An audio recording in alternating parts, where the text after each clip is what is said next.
pessoal que está aí, metade do pessoal vai fazer espanhol, a outra metade vai fazer o inglês, né? Então, nós temos aqui, antes de chamar o nosso convidado de inglês aqui, né?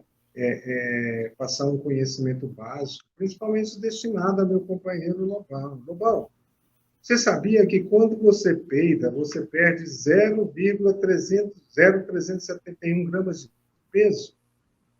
Pois é, Lobão. Fica a dica, hashtag fica a dica. Agora eu vou chamar o meu amigo, eu vou chamar o meu amigo que a alegria dele é minha infelicidade, é um palmeirense falando com um corintiano. Então, fala daí, Gustavo. Campeão continental. Olá, meninos, olá, meninas, tudo bem com vocês? Espero que estejam todos bem. Apesar desse ano totalmente atípico, também espero que vocês estejam preparados para a prova, né? E a nossa intenção aqui é dar uma ajuda extra, um auxílio a mais para vocês, com dicas que são valiosíssimas. Eu vou aproveitar o gancho aqui do meu colega Eduardo, de espanhol, porque a nossa área é língua estrangeira moderna. E aí, no caso do Enem, essa língua estrangeira ela se divide em duas. Tem o pessoal que optou pelo espanhol e tem o pessoal que optou pelo inglês, né? Só que algumas coisas, ou muitas das coisas, na verdade, que ele disse são de grande valia para vocês também. Ele tocou muito na questão do tempo, e que eu vou reforçar aqui com vocês. A gente tem que administrar o tempo. Então, a melhor coisa a fazer antes da gente ler o texto é ler a questão. Veja bem, durante a leitura da questão, procure identificar a ideia central do texto. O que é que esse texto pretende argumentar? O que é que esse texto pretende? Qual é a intenção dele? É argumentar? É anunciar? É entreter? Protestar? Né? Então, muitas dessas informações já estão diretas no enunciado. Ao ler o enunciado, você já, digamos, atalha o caminho para poder gabaritar a questão. Coloca para nós aí, Lobão, por favor, a primeira questão, que foi uma questão que eu tirei de uma prova do Enem. Se eu não me engano, essa questão caiu em 2015. Veja bem, usem também a imagem para auxiliá-los na interpretação. Olha lá. Take your car just any place for an oil change, and you may regret it down the road. Eu destaquei essas duas palavras aqui porque essas duas palavras aparecem no enunciado. O enunciado pede o seguinte, e já indica para você que tipo de texto é, um texto publicitário. Nesse texto publicitário são utilizados recursos verbais e não verbais. Os não verbais são a imagem aí. Veja que a gente tem a imagem de um óleo derramado, e também tem aquele parafuso com aquela arruela que veda o cárter, que é aquele reservatório de óleo do motor. Ao associar os termos any place e regret, tradução: any place, qualquer lugar, regret, arrepender-se. À imagem do texto, constata-se, que o tema da propaganda é a importância da. Então, leve o seu carro para qualquer lugar para uma simples troca de óleo. E você pode se arrepender logo no final da rua. Então, o que que ele tem como objetivo aqui? Preservação do meio ambiente? Não. A manutenção do motor?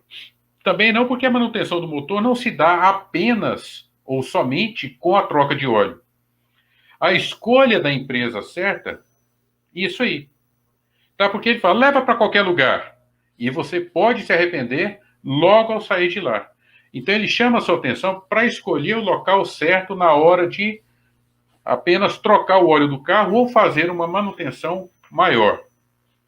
Consistência do produto, letra D, nada a ver.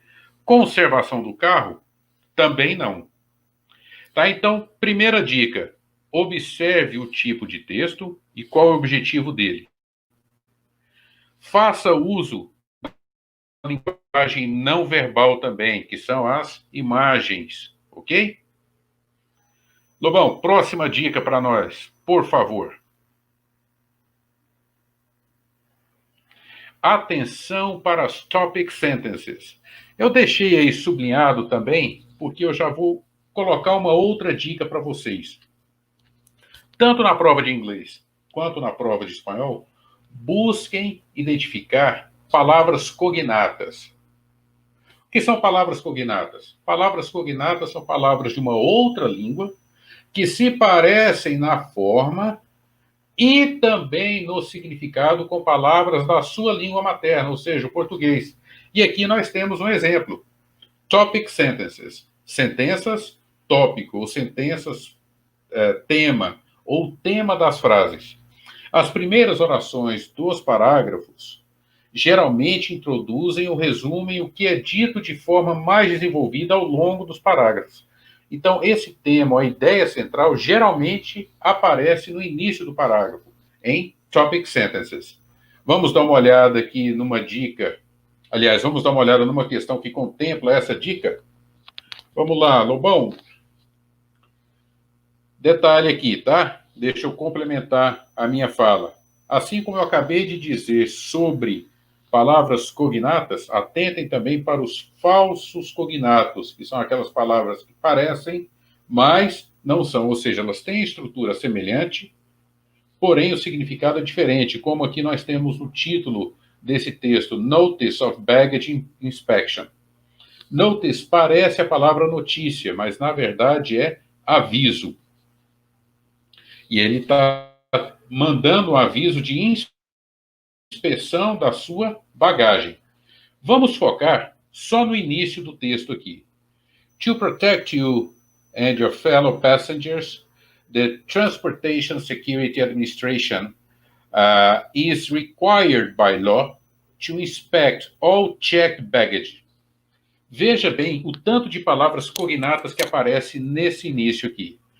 Proteger você, passageiros, a administração de segurança em transporte é requerida, é exigida por lei a inspecionar toda a bagagem que foi despachada. Nesse caso, a palavra checked aí é despachada, quando você faz o check-in.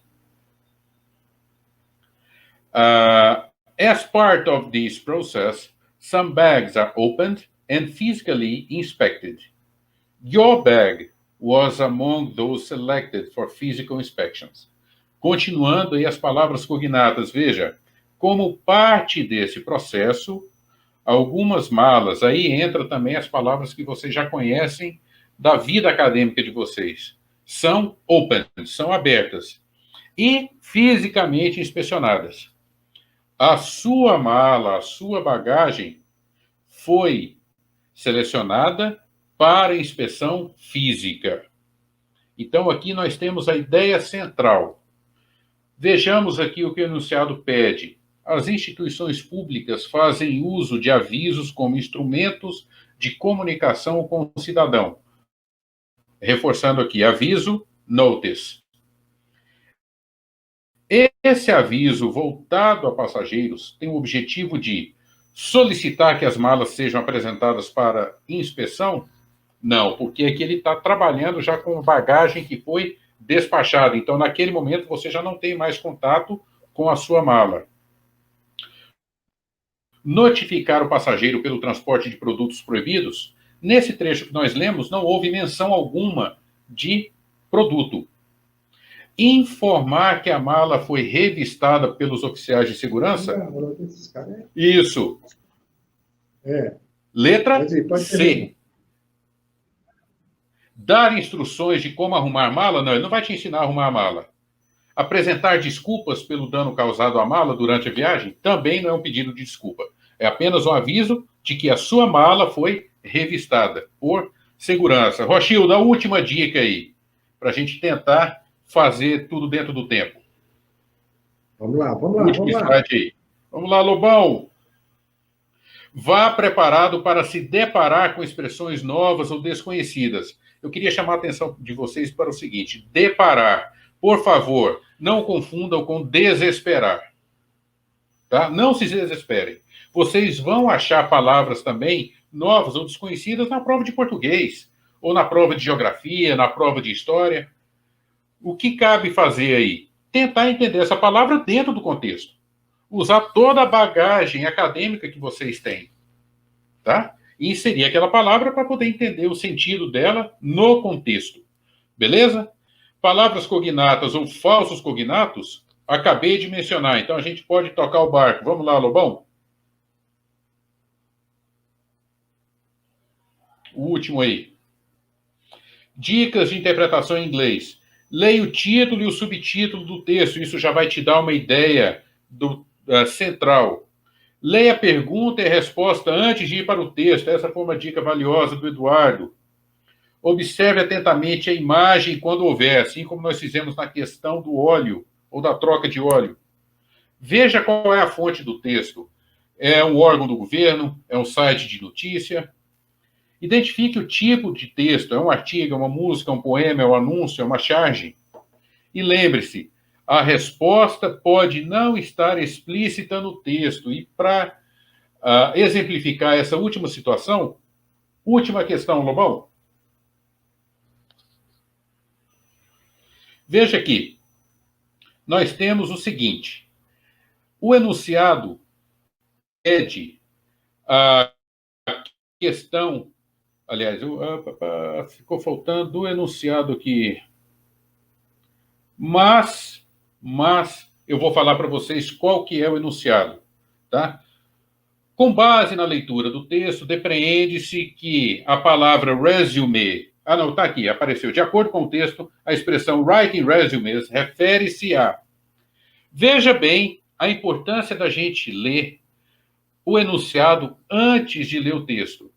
Para vocês que conhecem a palavra, e a palavra resume é uma palavra constante na lista de falsos cognatos, significa não resumo, e sim curriculum vitae, ou seja, o seu histórico de trabalho.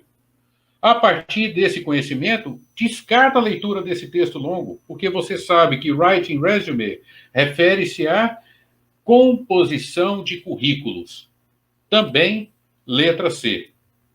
Tá? Então, leiam primeiro o enunciado antes de ler o texto, para saber o que o exercício quer de vocês e aonde vocês devem ir no texto. No mais, espero, nesses poucos minutos, ter ajudado a todos vocês. Espero que vocês se aproveitem das dicas. Rochildo, obrigado pela confiança e pelo convite.